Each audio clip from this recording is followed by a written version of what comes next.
Olá, pessoal, boa noite. Agradeço a todos a estar pontualmente no 18h30 aí à disposição para a apresentação que nós teremos daqui a pouquinho do Rogério Hirata. São 18h30 agora. Vamos esperar uns 5 minutinhos, as pessoas devem estar se acomodando e entrando na sala. E em 5 minutinhos a gente inicia a apresentação do Rogério. Obrigado.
Bom, pessoal, estamos aí com 5 minutinhos que a gente decidiu dar um tempinho para as pessoas entrarem. Já estão entrando mais algumas pessoas e certamente durante a minha apresentação outras poderão inserir aí no link, né? Acho que podemos dar início aqui à nossa atividade da noite. Espero em nome da ANAPRE, que seja uma noite proveitosa a todos, que seja um momento de trabalho aí, dedicação de todos, que seja proveitoso, seja um momento de valor aí para todos nós, né? Bom, para aqueles que não conhecem a ANAPRE, nós somos uma Associação Nacional de Piso e Revestimento e Alto Desempenho. O meu nome é Wagner Gasparetto, estou hoje como presidente dessa gestão. A ANAPRE está completando 21 anos de atividade, com aproximadamente 80 sócios aí, entre eles a Ribeiro Caran, em que o Rogério Hirata vai hoje nos agradecer aí com a sua apresentação. O Rogério é diretor de engenharia da Ribeiro Caran. Estou apresentando aí para vocês um breve currículo aí do Rogério Hirata. Ele é bastante gentil, fez um currículo bastante curtinho, que se fosse apresentar aí todas as obras que o Rogério participou ativamente e desafios que venceu aí na atividade dele, só pelo tempo que eu conheço o Rogério já seria uma apresentação só do currículo dele, né? Então, espero que seja um momento oportuno. Aqueles que não são associados à ANAPRE podem solicitar durante a apresentação do Rogério a sua participação para que a Mônica, que é a nossa secretária executiva, possa encaminhar as fichas de apresentação. Somos, então, como eu estava dizendo, uma entidade nacional de pisos e revestimentos de alto desempenho focada no desenvolvimento de pisos de concreto, de revestimentos de alto desempenho para os pisos de concreto, visando fortalecer esse nosso segmento de mercado, levando capacitação, levando diferenciação. As nossas principais atividades de eventos são o Concrete Show e o evento de RAD, que nós temos normalmente. O Concrete Show este ano será em 21 de agosto, na Expo São Paulo. Em novembro nós teremos um seminário de RAD, de investimento de alto desempenho, que será no Instituto de Engenharia aqui em São Paulo, que vocês ainda vão receber de ambos os eventos mais informações, né? O evento da Concrete Show esse ano está recheado de grandes apresentações. A gente tem gente falando de estratégia através das pessoas, temos gente falando de galpões logísticos, temos apresentação de rádio, temos apresentações muito importantes aí de piso de concreto também, através do Massal. Temos apresentações bastante nobres no nosso evento e vocês vão receber comunicados através da entidade, né? Então, como eu estava dizendo, o Rogério Hirata ele é um arquiteto formado pela Universidade Mackenzie, meu conterrâneo de universidade, MBA em Gerenciamento de Projetos e Gestão da Informação pelo IPT, pós-graduado em Gerenciamento de Projetos pela Fundação Getúlio Vargas e, como já informei, ele é diretor de engenharia da consultora Ribeiro Caran desde 2020, um profissional de grande competência, tem uma visão de planejamento invejável, conheço há muitos anos e tenho tranquilidade para dizer isso. Rogério, muito obrigado por aceitar o convite da ANAPRE, por investir o seu tempo aí, disponibilizar o seu tempo em prol da entidade, dos associados das entidades, dos convidados da entidade. Uma boa apresentação para você. A todos que estão assistindo a apresentação do Rogério, o chat está aberto, então encaminhe as suas perguntas pelo chat e ao final da apresentação do Rogério eu volto para encaminhar as perguntas para ele e ele certamente terá um prazer de responder as perguntas de todos os participantes aí. Boa palestra, Rogério. Muito obrigado, Wagner, obrigado à associação, à Mônica. Espero que eu possa contribuir aí essa noite com algum conhecimento, alguma novidade aí para vocês. O objetivo, então, eu já vou compartilhar a minha tela aqui. O objetivo dessa apresentação não é abordar nenhum aspecto muito técnico, né? Mas ter a visão por conta sob a ótica, né, da construtora pensando na execução do piso de concreto de suas obras, né? E aí trazer um panorama geral sobre como que é o ciclo de vida aí, desde a contratação do projeto, o planejamento, a execução e o pós-obra, tá? Bom, então esse é o nosso tema, execução de piso sob a ótica da construtora, os tópicos que eu vou abordar hoje, sem muita propaganda, mas preciso apresentar um pouco, né, sobre a construtora Ribeiro Caran, nosso histórico. Depois a gente vai falar um pouquinho da contratação até a elaboração do projeto executivo de piso, da contratação do executor, como nós planejamos a execução e executamos, e um pouquinho do pós-obra. Sobre Ribeiro Caran, a Ribeiro Caran é uma empresa já com mais de 28 anos, esses são os nossos sócios, o fundador é o Cesário, e o Sadak, um engenheiro que está na empresa há mais de 18 anos, que se tornou sócio. Então, isso muito nos inspira também por conta. Desculpa que foi para frente. Muito nos inspira porque a gente vê a possibilidade de crescimento, né, dentro da Ribeiro Caran. Um rapaz que entrou como engenheiro, virou gerente, diretor e hoje é sócio. E aqui embaixo nessa foto tem todo o nosso time na nossa sede. A nossa visão, missão e valores, eu quis compartilhar um pouquinho com vocês aqui, porque todos os funcionários que participaram, né, dessa elaboração têm muito orgulho de mostrar isso, né, para o mercado, porque não foi alguma coisa imposta. Eu acho que eu estou com algum play aqui de. Deixa eu ver se eu tiro isso.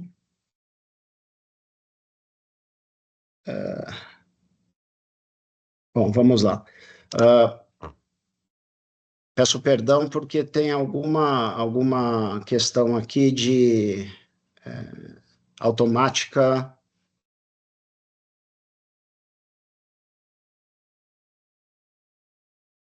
Vamos lá. Então, como eu comentava, essa visão, missão e valores aqui é uma questão importante para a gente. Eu trouxe um pouquinho para vocês, porque fomos nós mesmos que escrevemos isso, não foi nada imposto, né? A gente trabalha muito essa questão dos nossos valores, né? Pela agilidade que temos, sempre criando valor, com foco no cliente, a integridade com que todos os nossos colaboradores trabalham, né, com simplicidade, humildade e solidez. Essa é a nossa gestão de SSO, obviamente tem aí uma série de formulários, de documentos, etc., mas sempre visando a questão da segurança do trabalho. A gente tem 5 regras de ouro aqui que estão vinculadas à questão da bonificação dos nossos colaboradores, do PLR, participação, né? Então, as nossas regras de ouro, assim, não pode ocorrer nenhum acidente aí nas nossas obras, porque isso afeta não só a nossa imagem, afeta aí a todo o time, afeta principalmente aí as questões de participação de bônus da empresa. Um pouco da nossa política de qualidade, né, a gente sempre visa, né, ter uma área específica de qualidade dentro da empresa para cuidar para que as nossas obras sejam entregues com a expectativa do cliente. É uma empresa que cresceu muito nos últimos anos, aí você vê na fase de pandemia ou pós-pandemia, a gente entregou, já somados 28 anos, mais de 5 milhões e meio de metros quadrados. Mas graças também a questão da logística, onde hoje 80% mais ou menos dos nossos negócios, 70% a 80% dos nossos negócios estão concentrados na logística, tá? Os demais na parte industrial e em obras especiais. Aqui um pouco do alcance, né? A gente tem obra aí praticamente no Brasil inteiro, mais concentrado na região sudeste, São Paulo, Minas Gerais e Rio. Mas já fizemos obra recentemente em Brasília, em Salvador, no sul do país também. São mais de 10 estados e 61 cidades atendidas. Em termos de certificações e associações, a Ribeiro sempre está preocupada, né, em ter as certificações importantes e necessárias, tá? E sempre se associando também a entidades como a TCA, que é o Tiltap Concrete Association, né? A gente é uma empresa que faz Tiltap, é uma empresa também preocupada com questões de qualidade para o seu funcionário, então ela é Great Place to Work.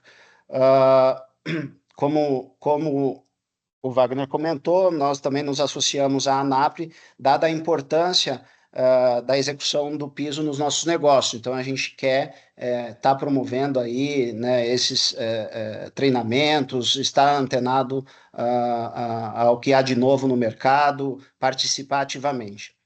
Algumas certificações também, como as questões de sustentabilidade, né, EcoVadis e vários selos que nós já obtivemos de certificação LEED em todas as nossas obras.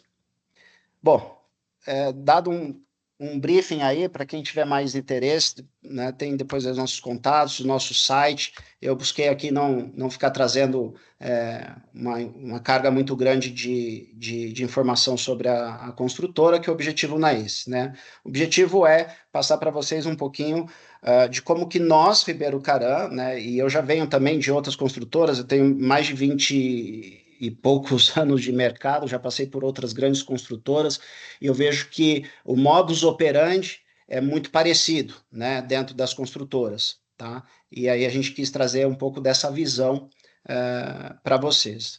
Então, vou falar um pouco agora sobre a contratação e a elaboração do projeto de piso de concreto. Então, o que é importante na Ribeiro Caran quando a gente vai contratar uma empresa de projetos, né? A gente sempre vai avaliar o quê? Se essa empresa de projetos tem um corpo técnico capacitado, né? Normalmente a gente, inclusive, faz visita, né? Isso não significa só para o projeto de piso, todos os demais projetistas, se é um projetista novo que nós vamos testar ou, né, trazer como parceiro, nós fazemos visitas, né, e reuniões técnicas e de conhecimento do escritório e das pessoas que ali trabalham. Importante para a gente que essa empresa nos ofereça um acompanhamento técnico durante a obra, né?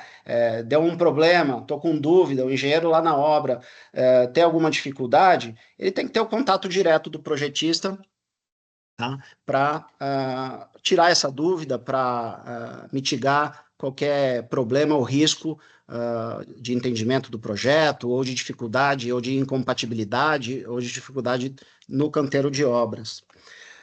Essa empresa de projetos, ela tem que me oferecer, também tem que oferecer à construtora, de certa forma ou de alguma forma, algum tipo de controle de qualidade, fazendo visitas periódicas, né? Fazendo relatórios sobre como eu estou executando aquele piso, tá? No caso de projeto de piso, obviamente, né, nós encaminhamos a questão do concreto para essa empresa, para o projetista, fazer a análise da carta-traço da concreteira, que eu vou falar mais adiante, dos critérios de seleção de contratação da concreteira. E é desejável também que essa empresa de projetos faça a medição de planicidade, que é o tal do F-number, né, ao longo da execução da obra, respeitando o intervalo, né, mínimo aí máximo, desculpa, de 72 horas, para aferir o que existia ali como premissa de projeto. E, por último, não menos importante, que esta empresa faça o uso da modelagem BIM, porque, naturalmente, hoje, não só a Ribeiro, mas acredito que todas as construtoras e todos os projetistas que já se atualizaram, é natural que ofertem para o mercado os seus projetos em alguma plataforma BIM, tá? Por que isso? Porque a gente, o nosso coordenador de projetos, a nossa engenharia, né, o nosso arquiteto que fica residente em obra, vai fazer ao longo do ciclo de vida aí da obra e do projeto, todas as verificações, as compatibilizações, os famosos clashes, né, através do modelo federado. Vai também conseguir extrair dali todas as quantidades, né, para poder gerar as solicitações de compra para a obra, né? Então, não é nem desejável, é meio que obrigatório na contratação de projetos nós termos a empresa que nos ofereça o modelo BIM. aqui tem um exemplo, né, de uma imagem aqui, de uma seção de piso, bastante ilustrativa, do nosso maior parceiro, eu diria quase que na totalidade parceiro, LPEC tem 99% dos projetos feitos conosco, com a Ribeiro Cará, tá? Então, outros aspectos da contratação de projetos que a gente leva em consideração, né? Como que funciona? Uma empresa, um fundo de investimento, um cliente, né, vai bidar, né, vai lançar uma concorrência no mercado. E essa concorrência chega até a Ribeiro Carã quando nós começamos a fazer o orçamento. Naturalmente, esses fundos, eles não nos mandam todas as... Quando muito, mandam uma implantação, mandam uma arquitetura básica, né? Já tem fundos mais estruturados mandam projetos já quase que executivos, se não executivos, com tudo estudado. Mas a maioria mandam projetos muito simples, muito básicos. E a gente precisa gerar uma quantidade suficiente de informações, de engenharias, né, para que o orçamento possa fazer um bom trabalho e ofertar, colocar uma proposta no mercado. Portanto, o projetista, no caso aqui a LPE, que é o nosso parceiro, né? Automaticamente, quando a gente recebe, a gente já faz contato com o nosso parceiro para nos auxiliar, nos ajudar com essa engenharia. E aí é gerado um primeiro desenho, uma primeira seção desse piso, né? Onde já traz nesse desenho uma série de informações técnicas relevantes e importantes quanto a tratamentos de subbase, tratamentos de subleito, porque houve necessariamente uma avaliação de sondagens, e caso o cliente não tenha mandado sondagens, a gente sempre pega como referência alguma obra próxima, alguma referência vai ter, né, ou pela região, pelo nosso conhecimento, né, uma vez que a gente faz muito galpão logístico e muita indústria, a gente tem essas referências. Então, discutido essa engenharia, que a gente chama aqui de pré-engenharia, né? Está longe de ser um projeto executivo, mas são premissas ou são informações mínimas, importantes para que a gente possa precificar, orçar a obra.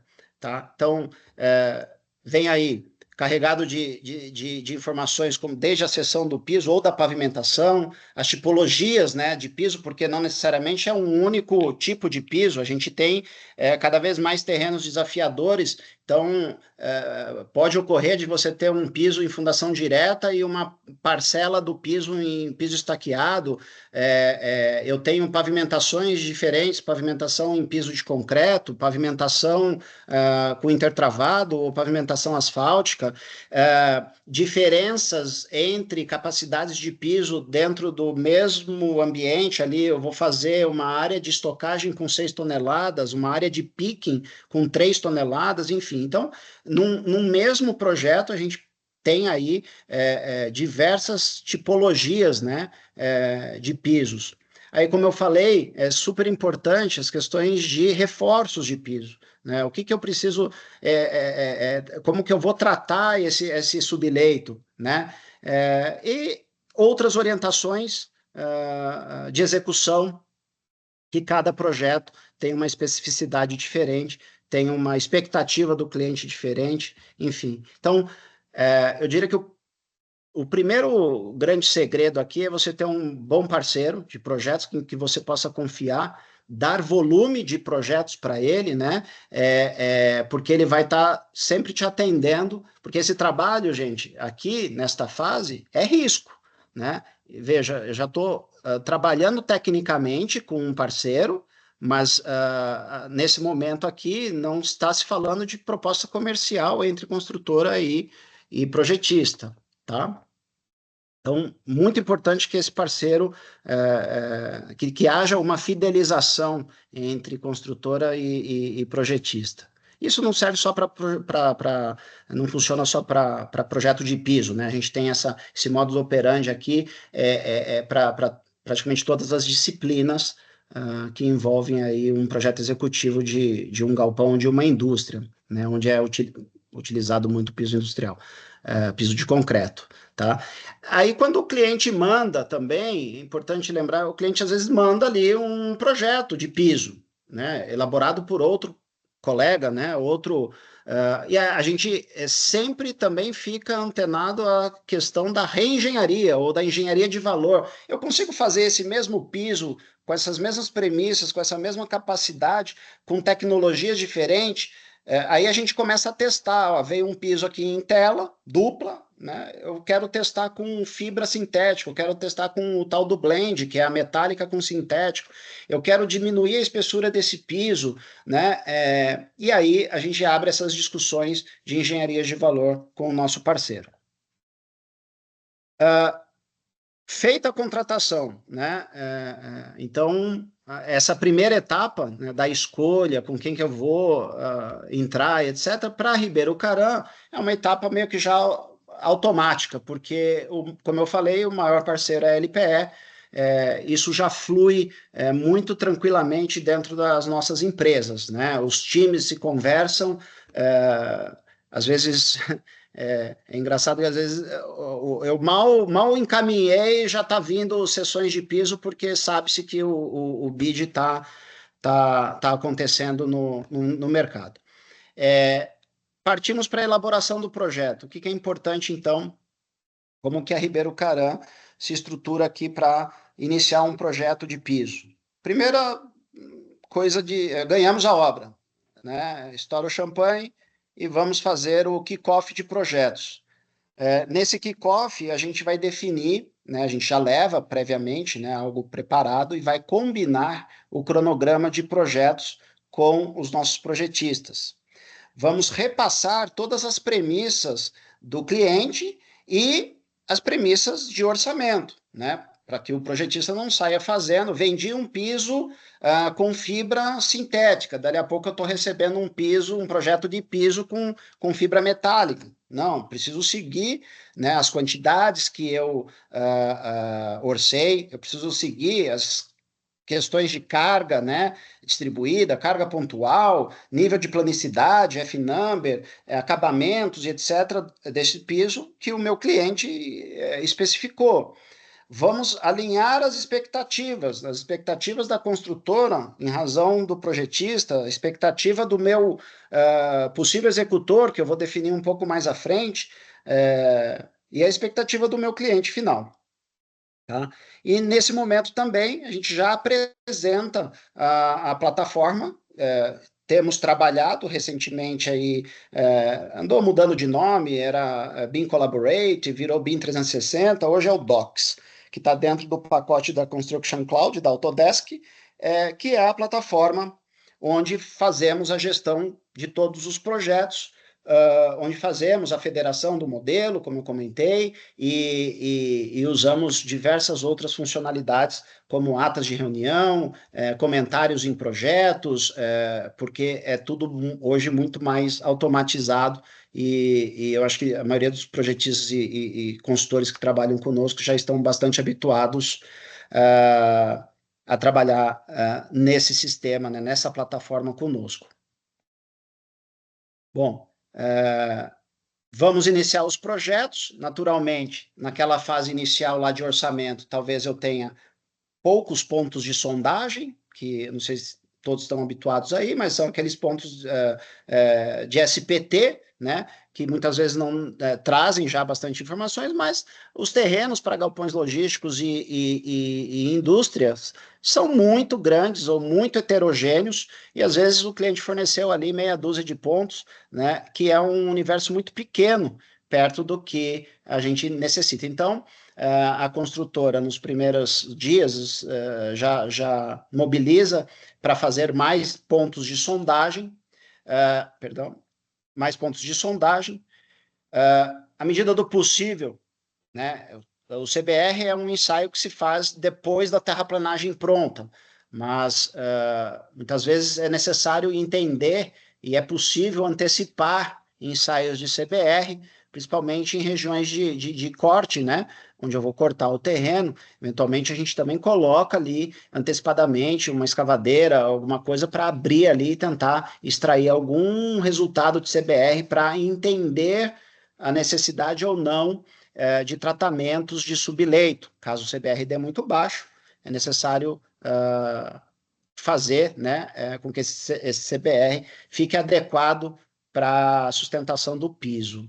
É comum, né, também, dada essa diversidade de terrenos que a gente vem trabalhando e enfrentando, os nossos geotécnicos, né, e o próprio projetista de piso solicitar outros tipos de ensaio, como esse que eu estou apresentando aqui, é um ensaio de penetração de cone, né, o famoso CPT, que vai me dar parâmetros importantes de resistência não drenada de argilas, né, ângulo de atrito de areias, entre outros, para avaliação principalmente de estabilidade de taludes.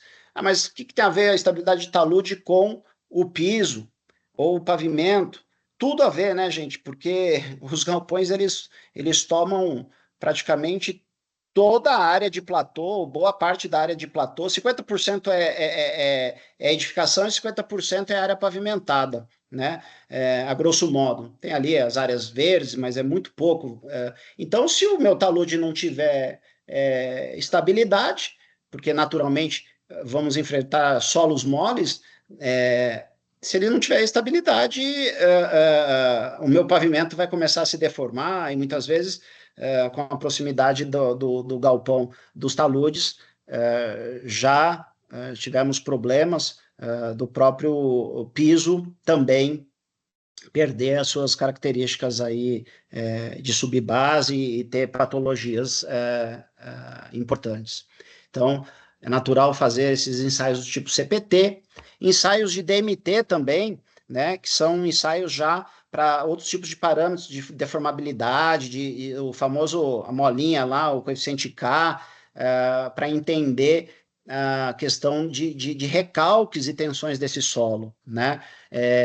Não sei se o pessoal já ouviu aí, os tratamentos de solos moles em grandes profundidades com aterros de sobrecarga. Tá bom, eu fiz lá o meu aterro de sobrecarga e eu preciso medir se foi eficiente ou não. Então, para eu retirar esse aterro de sobrecarga para ver se já deformou, né? Então, é natural também a gente fazer esses ensaios tipo DMT. Recentemente, eu também não conhecia, né, um nome estranho, é o amostra de solo indeformado tipo Denison. Pegamos um terreno aqui cuja saturação do solo era enorme, né? Ou seja, depois que eu cortava e aterrava aquele terreno, eu precisava, para ir subindo as camadas de aterro, eu precisava esperar dias para esse solo secar. E como que a gente descobriu isso? Através desse ensaio, né? Porque ele avalia aí a permeabilidade do solo. Então, esse era um tipo de solo mais argiloso que ele retia muito, né, na sua composição a água da chuva, tá? Então, também é um ensaio importante aí. Estou trazendo alguns principais ensaios dos quais nós já nos deparamos aqui na Ribeiro, por solicitação dos nossos projetistas para podermos executar bons projetos de piso. Trago aqui, então, agora para vocês uma imagem do que a Ribeiro Caran está habituada a receber como projeto executivo de piso, tá? O que é importante né, nesse projeto? Paginação de juntas, né? Dá para ver ali todas as tipologias de junta, junta de construção, junta serrada, se eu vou usar uma junta metálica, o tratamento dessas juntas, as características do concreto, né? E ali nas notas a gente pode observar, não vai dar para ler, obviamente, mas eu puxei aqui um zoom, todas as questões de carregamento, né? Das tratativas com subleito, das tratativas com subbase. Lembrando assim, gente, piso, né? Piso ou placa, embaixo da placa a gente tem a subbase, que é o BGS ou o BGR, né? Que vai suportar ali eu vou falar um pouquinho mais adiante também sobre isso, a placa. E abaixo disso eu tenho o subleito, que é o terreno, é a terra que eu ou cortei ou aterrei, e vou dar um tratamento ali também nele, para ter as condições mínimas previstas aí em projeto. O projeto que o meu parceiro me oferece, né, vai ter sempre as questões também de F-number, que é o nível de planicidade e nivelamento dele, a resistência superficial e as tolerâncias, né, para mais ou para menos desses parâmetros. Então, ele é um projeto bastante completo, né, ele tem que ser bastante completo. Aqui nós temos, né, o detalhamento, então são muitos detalhes, são muitos tipos de encontro, tipos de junta, como que o piso chega no pilar, como que o piso chega na doca, no nicho da niveladora, como que eu posiciono as barras de transferência, enfim, se eu posso apoiar aqui no meu lado direito, aqui eu tenho uma alvenaria apoiando em cima do piso, que tamanho é essa alvenaria, que carga ela vai aplicar, tudo isso para quê, gente? Os nossos clientes, né, e os operadores e os clientes dos nossos clientes, quem vão alugar esses galpões ou vão operar essas indústrias, é muito sensível à questão do piso, né? Uma fissura, uma rachadura, uma junta mal feita pode trazer transtornos na operação, né? Às vezes até processos trabalhistas, né? Imagina uma junta onde um operador de empilhadeira, um operador fica passando em cima daquela junta e ela vai dando problema na coluna do operador. O cara pode até vir a ter um processo trabalhista nisso. O resumo das quantidades, né, super importante, como eu comentei, a gente consegue extrair muitas vezes do modelo BIM, mas é desejável que no projeto já venha, né, porque ajuda muito na próxima etapa, que é a contratação do executor e a contratação dos insumos para a execução do piso. Então, esse é o modelo aqui.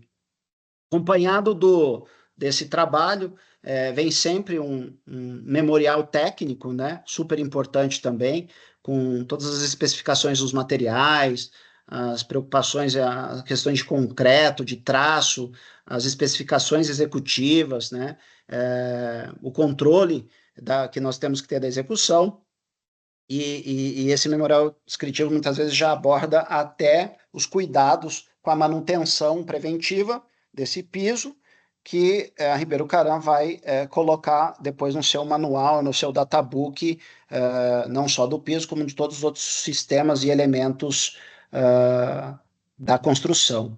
Tá? Aqui é um exemplo para vocês da análise do traço do concreto, tá? É a famosa carta traço, que a gente roda junto com o nosso executor na concreteira, né? E manda para análise, para avaliação aí do nosso parceiro de projetos, para verificar se todas as condições de consumo de cimento, de água, né? O teor de argamassa estão sendo atendidas. Falado sobre a contratação e a elaboração do projeto, partimos então para a próxima fase, que é a contratação do executor de piso.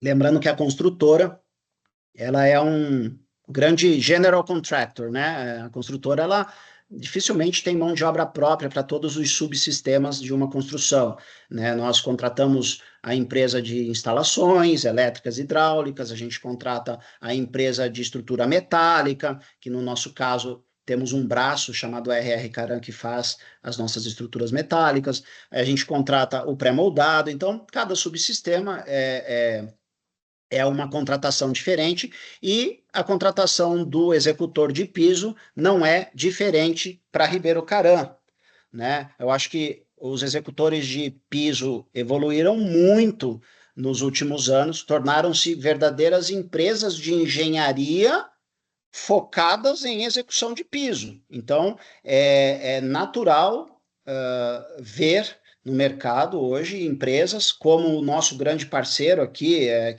executa também há muitos anos a maioria dos nossos pisos, a Alfa Piso. É natural ver que essas empresas têm uma quantidade de engenheiros no seu corpo técnico muito grande.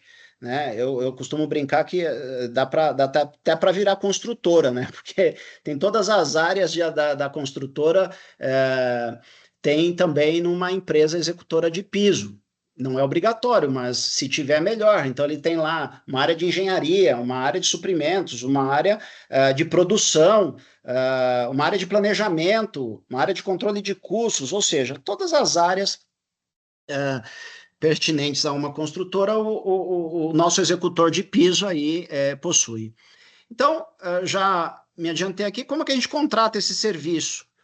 A gente olha para a experiência de mercado que essa empresa tem, né, as obras que esse executor já fez, né? Obviamente, faz-se uma equalização do custo. O que os senhores estão vendo aqui é um mapa de cotação, né? De cota com outras empresas para verificar se o preço, se o custo está aderente, está um custo de mercado, né? Verifica-se o prazo que está se ofertando para a execução do piso, a qualidade é super importante, então a qualidade a gente só vai medir em função do histórico dessa empresa no mercado. A disponibilidade de equipamentos que essa empresa tem, né? Quantas laser screed, né? Quantos operários, né? Qual a mão de obra que essa empresa tem, a capacidade que ela tem de atender, né? A nossa construtora. Enfim, então esses são alguns dos critérios que a gente é importante, né? Avaliar na escolha do executor do teu piso. E, de novo, assim como o projeto, para a gente é fácil, porque já tem um parceiro dedicado aqui, escolhido, o executor, idem, né? A gente gosta muito desse nosso parceiro e pretende e quer continuar fazendo obras com ele, desde que o preço se mantenha, a qualidade, enfim. Partimos então para a aquisição dos materiais também, né? O que é importante na contratação desse serviço, desse material, é verificar justamente onde estão localizados esses fornecedores, né? Se o custo dos materiais estão competitivos, o prazo de fornecimento, né? A gente tem usado tecnologias novas, mas às vezes o prazo dessas tecnologias para chegarem no Brasil ainda tem muito risco ou são proibitivos. E, evidentemente, a qualidade dos materiais, né? Eu vou comprar uma fibra, eu quero testar uma fibra nova, uma fibra sintética. Eu vou chamar previamente aqui reuniões com o fornecedor desse material, eu vou pegar, vou ensaiar esse material, sempre com a ajuda do meu executor e do meu projetista, para avaliar se esse material novo que eu estou querendo aplicar ele vai atender os parâmetros especificados em projetos, né? Nós não fazemos isso para obras em andamento, a gente costuma fazer testes e ensaios para utilização no futuro. Então, se eu vou usar uma fibra, quero testar uma fibra nova, eu vou fazer lá numa obra minha, em andamento, uma placa teste com essa fibra nova, por exemplo, né, ou com uma barra de transferência nova que tem entrado no mercado aí, eu vou mostrar para vocês barras de fibra de vidro. Então, antes de aplicar numa obra, né, porque são milhares de metros quadrados, eu vou testar antes, bem antes, em algum protótipo, tá? Em obras que estão em andamento, mas depois esse protótipo ele é destruído, tá? A escolha da concreteira, por motivos óbvios, é sempre em função da distância da obra. Então, a gente faz um mapeamento das concreteiras mais próximas do local da minha obra. Nesse momento aqui, né, em que eu estou escolhendo a concreteira, eu já envolvo o meu parceiro executor, que já vai estar desenvolvendo uma carta-traço para fazer essa análise lá junto à concreteira, né? E fazendo essa validação junto a um laboratório que obrigatoriamente eu vou ter dentro da obra, tá? E aí, isso tudo antes de... É natural eu rodar cartas-traço e rodar em 2, 3 concreteiras para ver o melhor concreto que eu quero para minha obra, tá? Só aí, não é só a distância, né? Mas tem essa questão da qualidade do concreto que essa concreteira pode me ofertar. Só aí a gente define e contrata a concreteira, tá? Aqui alguns testes, né, que a gente solicita e é realizado. Aqui já são testes durante a obra, né? Então, são testes de ar arrastado, teste de resistência residual da fibra, teste de encolhimento, de compressão, enfim. É sempre feito, Irata? Sempre feito. Em todas as obras nós ensaiamos fibra, nós ensaiamos corpos de prova, o concreto, enfim, para garantir, né, que a gente está entregando um bom produto. E aí, um cronograma, obviamente é um cronograma que é ilustrativo, né? Ele é condensado. Os nossos cronogramas têm, às vezes, mais de 500 linhas, né? Super aberto. Aqui é só para ter uma ideia, para mostrar para vocês como que nós fazemos na contratação do executor, né? Quando, na verdade, a gente entra com a contratação. Percebam aqui que eu estou entrando com a contratação dele, né, no mês 3, para começar a fazer o piso aqui no mês 6. Então, 3 meses antes. E por que 3 meses antes? Porque para eu fazer todos esses ensaios de concreto, para eu fazer a minha placa teste, para eu entender o comportamento do subleito, se vai ter que melhorar o CBR ou não, todas essas reuniões que nós fazemos junto ao executor, leva tempo, né? Até mesmo os corpos de prova, enfim, os testes, todos esses testes levam tempo. Então, minimamente, a gente recomenda aí que 3 meses antes do início do preparo de base, hein? Não estou falando nem da concretagem do piso. Vejam aqui embaixo que você tem aqui a mobilização, definição de traço, placa teste, para daí começar de fato o piso de concreto, né? Então, nesse cronograma, como eu falei anteriormente, a gente vai definir a produtividade média para atingir, né, a totalidade do piso. E muito antes, né, da contratação aqui, quando a gente está lá assinando o contrato com o cliente, fazendo a mobilização de obra, nós já estamos também promovendo a elaboração dos projetos e ensaios como os de sondagem, CPT, DMT, entre outros, os CBR que a gente mostrou anteriormente, tá? Muito bem. Falar um pouco, então, agora do nosso planejamento, né? Isso aqui ainda não é o planejamento, é uma ideia, né, de um cronograma físico que eu tenho ali junto à fase de orçamento, né? Então, quando a gente vai fazer o planejamento de fato executivo, né, o planejamento detalhado, a gente passa por essas etapas aqui, tá?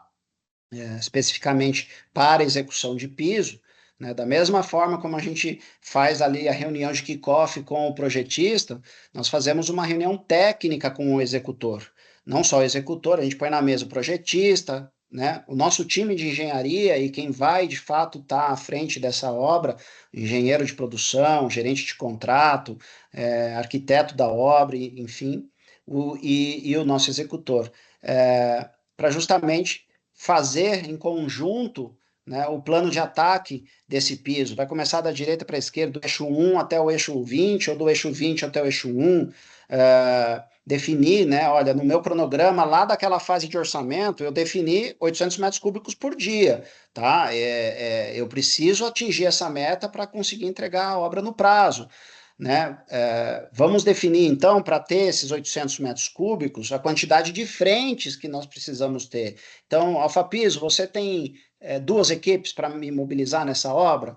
Né? Naturalmente, na fase de orçamento, eu já estou conversando com esse meu executor, que me ajudou a orçar, né, a execução desse piso, e ele a gente já está sentindo ali, né, se a gente vai ser vencedor daquela obra ou não. Então, nesta fase, não temos grandes surpresas, né, na definição de quantidade de frentes. Que pode aparecer surpresa no tratamento de solo, né? Lembrando, às vezes a quantidade de ensaios que o cliente me passou ela é insuficiente. Eu faço mais ensaios e descubro regiões importantes de tratamentos de solo não previstos em orçamento, não previstos em planejamento e assim por diante.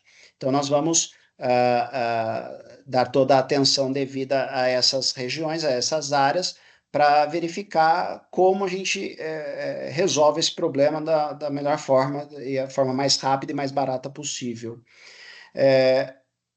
Passado por esses estágios aí, a gente faz a mobilização e integração do nosso parceiro no canteiro de obras. Lembrando, 3 meses, pelo menos, antes do início da execução. Aqui é uma tela que eu peguei aleatoriamente de uma das nossas obras para mostrar e dividir com vocês o acompanhamento que nós fazemos. Então, aqui é uma tela de preparo de base, né? Foram definidas faixas da base em que a gente precisa fazer para depois executar o piso. Então, aqui nessa data X, eu tinha ali previsto zero, eu estava adiantado nessa obra, na questão da realização, já tinha feito 47 mil metros quadrados de preparo de base, né? E 27 mil de BGS.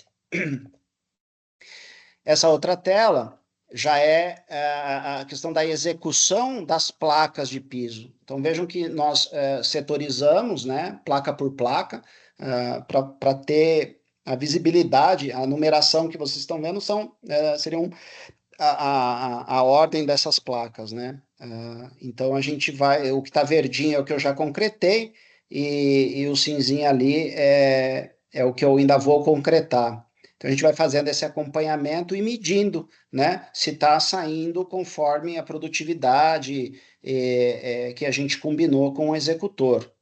Da mesma forma, eu venho, conforme o piso vai ficando pronto, esse verde aqui, né, respeitando o prazo da norma lá de no máximo 72 horas, eu já venho com o meu parceiro projetista, que também faz acompanhamento, né, de questões de qualidade importante da obra e também a medição de planicidade. Eu venho medindo já essas placas para checar se está dentro das especificações do meu cliente.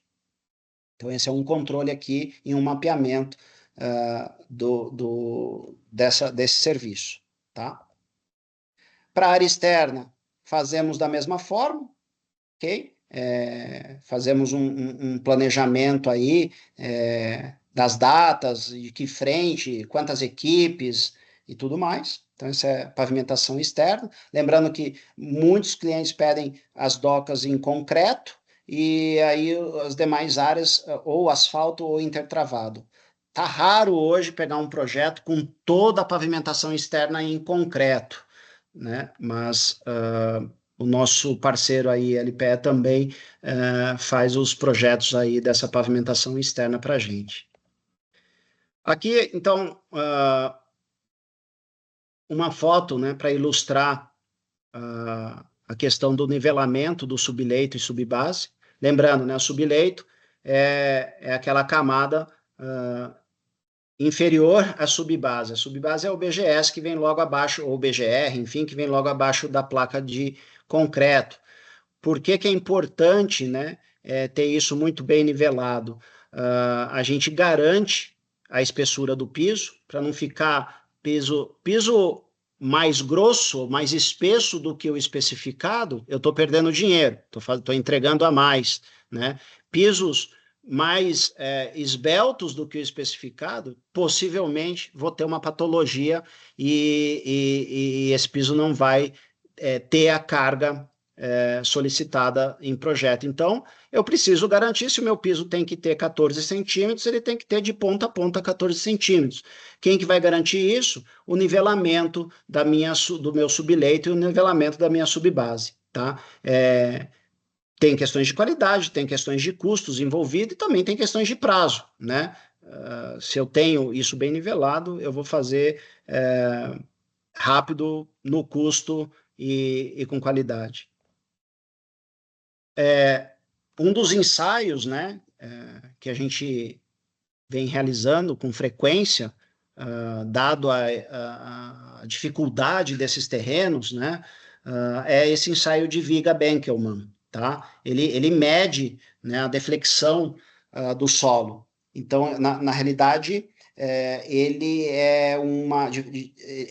tem uma correlação, né, ao CBR. Então, a gente passa todos esses ensaios para a LPE, no caso, que vai fazer uma correlação com o CBR e vai me dizer se está liberado ou não essa camada de subleito para a gente concretar o piso. Para daí fazer a subbase e depois concretar o piso, tá? Então, ele atesta a qualidade do subleito para execução do piso. Outros ensaios, né, na verdade não é um ensaio, é um controle tecnológico, né, que é o LWD. Esse é um equipamento pequeno, rápido, de fácil mobilização, né, ele vai medir também a compactação e a rigidez do subleito para testar a qualidade e liberar também a execução do piso, tá? Esse é mais um exemplo aqui de controle tecnológico. Aqui fotos do nosso parceiro, quem tiver com a vista boa aí vai ver aqui o funcionário da Alfapiso fazendo a adição de fibras, né? Nesse caso aqui é uma fibra sintética, essa branquinha, para garantir a homogeneização disso lá na concreteira, né? Desse material. Assim como aqui na foto superior esquerda tem a adição aqui do famoso compensador de retração. Nesse caso aqui, possivelmente era uma obra com placas grandes, e com placa grande eu preciso adicionar o dry, né, que é o controlador de retração, para controlar o processo de microfissuração dessas placas. Então, super importante ter esses controles na concreteira, e o nosso parceiro faz muito bem feito esse controle para a gente. Tá? A placa teste, que eu acho que é conhecida, né, no mercado, ninguém vai sair executando milhares de metros quadrados aí, de piso sem antes testar.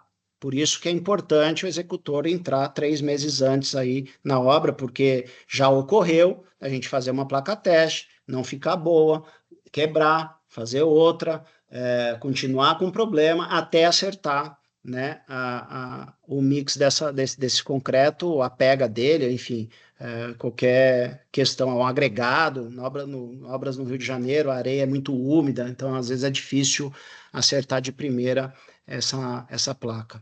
Tá? Então, a ideia dela é antecipar problemas que a gente possa ter ao longo da execução do piso como um todo. Aqui eu trago para vocês, então, já estamos chegando ao fim, algumas fotos de execução de piso. Nesse caso é um piso em fundação direta. Percebam que a minha subbase ali está extremamente bem nivelada, né? A caminhão betoneira está despejando ali o concreto, a laser screed já trabalhando aqui do lado direito, já fazendo o piso, tá? Opa, voltei, perdão. Aqui, então, mais fotos, né? Já um trabalho de acabamento final na direita. Aqui a gente percebe, né, esse jogo de damas aí, de placas, né? O processo em execução. Uma foto com um piso estaqueado, né? Esse não é um piso em fundação direta, ele tem esse estaqueamento, e aí tem os capitéis. O que nós estamos vendo aí é o capitel que vai dar sustentação a essa placa, e aqui do lado direito a armação desse piso estaqueado, no nosso caso dessa obra em tela dupla. Mais uma foto aí geral desse galpão, com execução do piso estaqueado. e a concretagem. Aqui eu trouxe para vocês uma foto, né, do junta senoidal, que é a famosa junta metálica senoidal, que tem sido muito utilizada pelos principais fundos de investimento imobiliário aí no mercado. Isso promove uma qualidade assim muito boa para a junta do galpão desse cliente. Então, existe toda uma tratativa aí de alinhamento, de posicionamento e da qualidade da junta, né? Tem bastante junta no mercado hoje, então tem que tomar muito cuidado com a tipologia que você vai utilizar na obra, né? Para garantir que você entregue algo de qualidade para o cliente final. Como eu comentei também, tem sido muito utilizado aí as barras de transferência em fibra de vidro, tá? É uma barra extremamente leve, né? De fácil manuseio. Nós temos aplicado bastante aí nas nossas obras. É de um dos parceiros aí, que inclusive é associado da ANAPRE, a Heiser. No início o custo era diferente, mas hoje o custo já é bastante competitivo, tá? Então temos usado bastante. Por fim, o controle tecnológico, né? Como eu já comentei, uma lembrança querida aí do nosso amigo Jatir, que nos deixou, mas esse é um trabalho super importante que a LPE nos apoia, tá? Então, ele vai medir aí o nivelamento e a planicidade.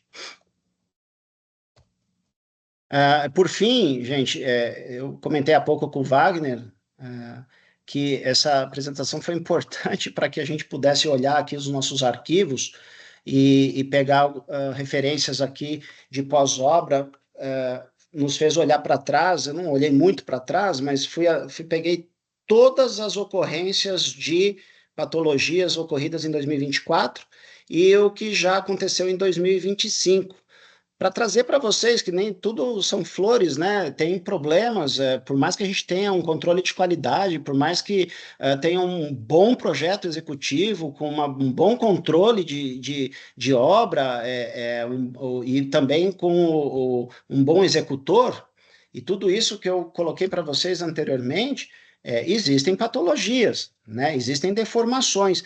E esse exercício foi importante porque a gente reparou que em 2024 e até agora em 2025 não tivemos uma patologia no piso de concreto, e sim e apenas em pavimentações externas, principalmente por conta de deformações do intertravado.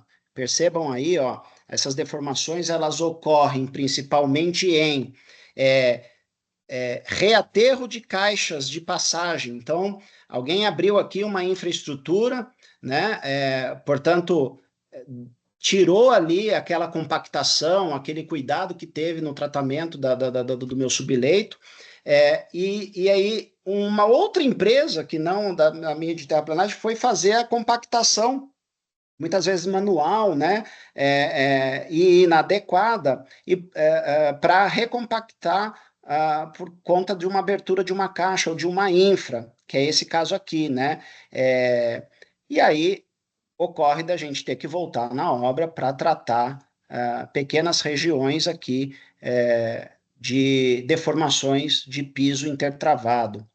Aqui mais um exemplo, né? Aqui, ó, alguém abriu para fazer um poste de iluminação, dá até para ver, né? E não aterrou, não compactou adequadamente. Aqui foi aberto para fazer uma, né, instalação numa boca de lobo, né? Então são exemplos que eu fui buscar aqui no nosso sistema, né? A gente tem um sistema de abertura de chamados, e eu fiz um filtro para tentar trazer aqui para vocês, mas não consegui identificar nem em 2024 e 2025, pelo menos, nenhuma patologia de piso, tá?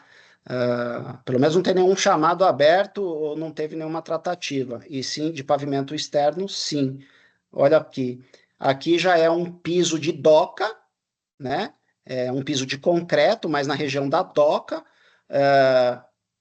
Naturalmente, fizemos aqui um trabalho muito ruim de recompactação. Percebam que é sempre nas regiões aí de abertura de caixas que ocorrem essas patologias, tá? Que nós estamos tratando disso, ok? Tratando para que não ocorra, né? Isso aqui é prejuízo, isso aqui é retrabalho.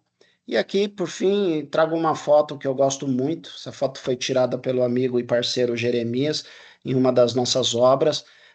Isso que a gente espera, né? A condição aqui, para os que entendem, não é a melhor de concretagem. Vocês percebam que o galpão ele está aberto. Não é recomendado concretar piso com um galpão aberto, nem muito menos descoberto por questões de intempéries, questões de vento, questões de exudação do concreto, enfim, né? Mas para mostrar o desafio, né? Precisava entregar a metálica nessa obra, possivelmente estava atrasada ou estava começando do lado oposto e a gente já estava terminando o piso, então não teve. Possivelmente o piso estava adiantado em razão da metálica. E o que a gente espera, né? Entregar um piso que a gente tenha orgulho e que ele espelhe a nossa qualidade, o nosso compromisso, os nossos valores, né? Então, aqui estão os meus contatos também, para caso queiram entrar, tirar dúvidas, mandar e-mail, sugestões, críticas. Estão sempre aberto aqui, tentando aprender também todo dia um pouquinho e poder continuar fazendo um bom trabalho aí para os nossos clientes, tá? Queria agradecer aí mais uma vez, né, o amigo Wagner, Mônica, toda a associação ANAPRE, dizer que a gente tem muito orgulho eu diria que somos a primeira construtora associada à ANAPRE, justamente com o objetivo de estar próximo, né, dos profissionais do mercado, que atuam e têm a preocupação do aprendizado contínuo, e tudo isso a ANAPRE nos promove, com seminários, esse webinar, essa troca de experiências, né? Assim, do coração, muito gratificante, muito bom fazer parte dessa associação e pretendemos seguir aí, podendo contribuir e receber também, né? Toda a carga de informação que a ANAPRE nos oferta. Muito obrigado.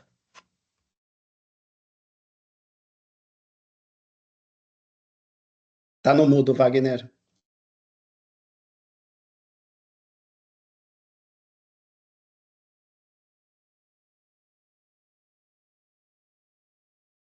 Ainda não. Seu som sumiu. Porque eu acho que eu já falei demais, aí o sistema está bloqueando. Tá no mudo. Eu não estou ouvindo, pelo menos. Não sei se os demais ouvem.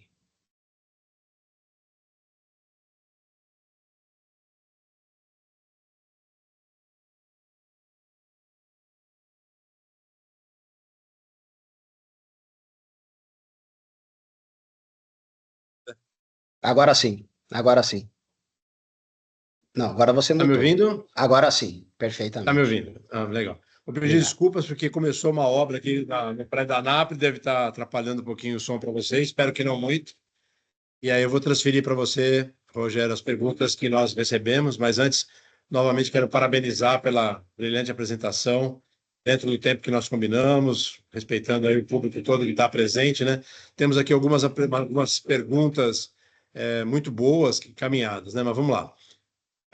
A pergunta do Lucas, dentro do seu ciclo apresentado, entre projeto do sistema de piso e execução do sistema, a definição analítica do sistema de rádio a ser utilizado também está englobado ou isso é um processo à parte?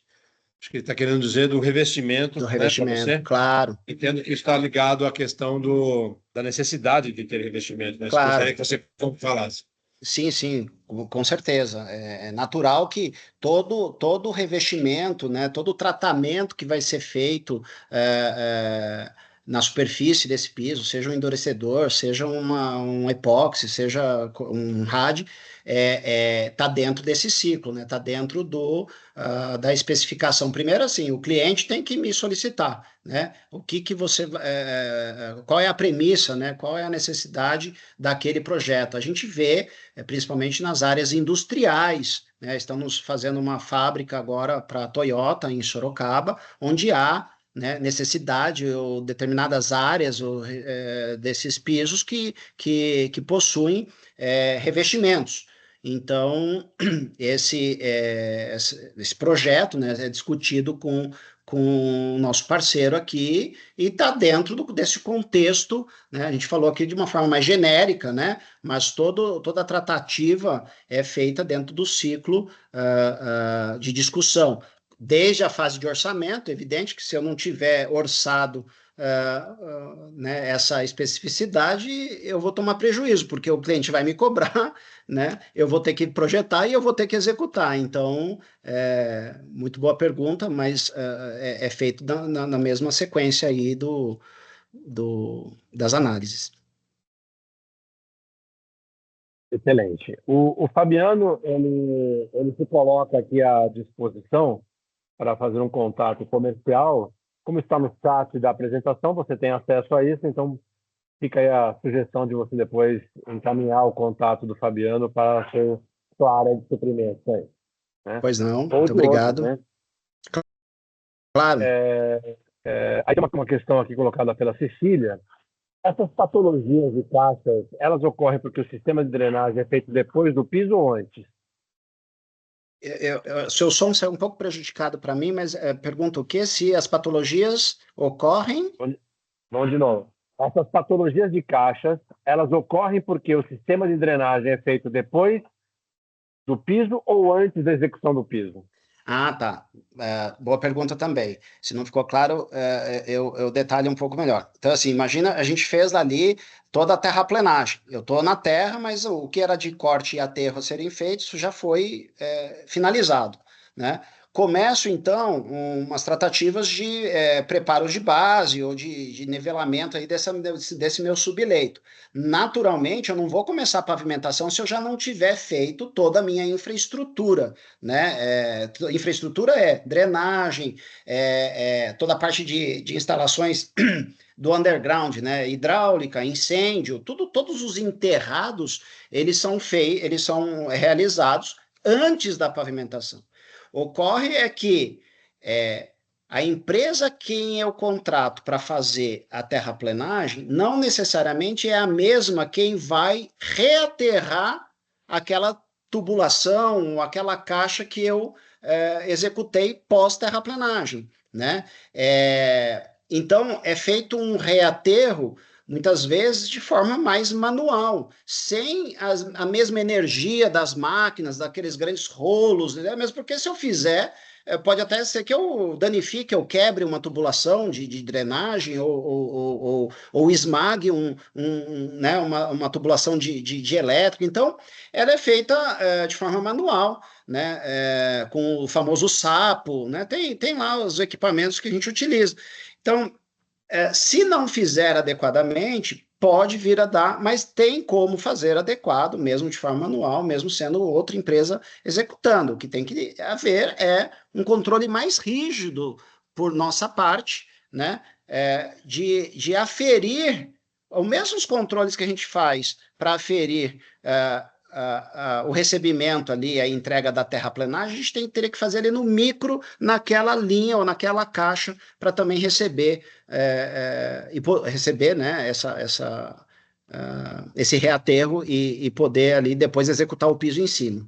Então, a resposta é essa, é feito antes do piso, ou da pavimentação. Outra pergunta aqui do André. Na visão da construtora, qual a grande vantagem dos endurecedores de superfície à base de mineral aspergido? A aspersão de agregado mineral que a gente normalmente utiliza quando o projeto contém fibras metálicas ou macrofibras sintéticas, né? Essa já é uma pergunta bastante técnica, eu posso pedir até para o Wagner responder, mas os benefícios são muitos, né? Quando a gente faz a aspersão de agregado mineral, a gente está entregando, né, um produto, um piso com muito mais qualidade, porque eu estou controlando ali uma série de questões do piso, correto, Wagner? Não, sem dúvida. A aspersão de agregado mineral ela vai trazer para a gente um controle melhor das resistências à abrasão e o aparecimento das fibras na superfície, né? Então, Para não aflorar, né? Para justamente não aflorar. Então, extremamente importante, porque muitas vezes às vezes pode ser uma questão estética o surgimento da fibra na superfície, mas incomoda alguns clientes, né? Exato. Assim como um endurecedor de Vários, superfície, né? Se eu é, fizer um endurecedor, né, precisa ver se eu tenho no meu orçamento a previsão de utilização de endurecedor, né? Mas se eu tenho, porque era uma exigência do cliente, certamente eu vou estar entregando um piso com muito mais qualidade, né? Com muito mais proteção, né? Porque é justamente o que o endurecedor faz, né? Promove uma... exatamente, isso mesmo. Agora, o Felipe aqui, ele trabalha na MC Bochimi, também pergunta das questões relacionadas a bulbo de tensões, né? Tendo visto com frequência pisos de galpões cedendo quando uma carga é aplicada ao solo, essa carga distribui por meio de linhas de pressão isobáricas, né? De isopressão, na mesma intensidade, formando o chamado bulbo de pressão ou tensões. Temos tratado esses sistemas com injeção de solo, injeções no solo, né? Cimento. Você já injeção de cimento ou de poliuretano estruturado, né? Aí pergunta se você já ouviu falar do sistema. Já ouvi, graças a Deus nunca precisamos utilizar, né? O Wagner aí é testemunha, e se tiver alguém da Alfapiso nos ouvindo também e outros parceiros, não tivemos esse insucesso em nenhuma das nossas obras, tá? Mas é natural que se haja uma deformação importante no piso por questões de falta, né? Ou falta do tratamento, ou porque não inspecionaram, né, direito toda a totalidade ali de onde ia ser executado o piso. Aconteceu ali algum solo mole, algum recalque diferenciado naquela região, e aí precisa ser tratado. Às vezes precisa fazer uma análise, porque assim, na experiência que eu tenho não de executar, mas de estudar ou de ouvir, é que muitas vezes é mais fácil quebrar e começar de novo, porque essas injeções, né, natas de cimento, etc., isso aí às vezes não tem fim, né? Você começa a injetar, sem saber quando que vai parar ou quando que vai estabilizar, né? Então, muitas vezes é melhor, solo, não tem tratamento melhor de solo do que ele mesmo, né? Às vezes é melhor quebrar, começar de novo ou fazer naquela região, tem que analisar, evidentemente, se for uma região pequena, enfim, mas às vezes é melhor quebrar, fazer um tratamento adequado, ou até escavar e recompactar, né? Ou fazer um aterro de sobrecarga, como eu comentei aqui, ou muitas vezes não tem tratamento, porque o solo mole está tão lá embaixo que a gente vai ter que fazer um piso estaqueado naquela região, né? Às vezes sai mais barato do que ficar fazendo injeções aí de materiais caros que você não sabe qual é o volume que você vai utilizar. Excelente, Rogério. Acho que é a última pergunta que nós temos no chat aqui, e aí depois eu vou encerrar a apresentação e as próximas perguntas que vierem. O Rogério, como eu já disse, ele vai ter acesso às perguntas pelo chat do Teams e ele poderá responder diretamente para os profissionais, né? Aí tem a pergunta aqui do Fabiano: qual o percentual de piso de concreto que a Ribeiro Caran executa que posteriormente recebem revestimentos epóxis ou uretânicos? É um percentual muito baixo. Eu diria que assim, de 3 a 5%, porque, como eu comentei, 70 a 80% dos nossos negócios hoje estão voltados para o segmento logístico. Não é comum, né, no segmento logístico usar qualquer tipo de revestimento nos pisos, né? A gente acaba utilizando, como eu comentei, em áreas industriais, em áreas muito específicas, que representam de 20 a 30% dos nossos negócios. E ainda assim, né, você tem aí, e eu te diria que assim, esses 3 a 5 que eu estou falando é em função de uma única fábrica que eu tenho hoje, que é uma fábrica importante, grande, em Sorocaba, da Toyota. Mas não é comum em função da tipologia de negócio que a gente faz, tá? Perfeito, Rogério. Eu acho que tem aqui inúmeros comentários de agradecimento e parabenizando você pela apresentação, que certamente depois você vai ter acesso, né? Eu pessoalmente agradeço mais uma vez em meu nome pessoal, em nome da ANAPRE, a sua apresentação valorosa e a sua disponibilidade de tempo para responder as perguntas de todo mundo. Acho que foi uma apresentação de sucesso aí que gerou um valor importante aí para todos. Muito obrigado pela sua apresentação. Desejo a todos aí uma boa noite, um bom descanso a todos e obrigado por participarem no nosso evento aí. E fiquem atentos às redes sociais da ANAPRE. porque a ANAP tem novos webinários aí pela frente, de valor também, como esse do Rogério, para acontecer nos próximos meses, tá bom? Um abraço grande, uma boa noite a todos. Obrigado, Rogério. Muito obrigado, gente. Obrigado por me ouvirem.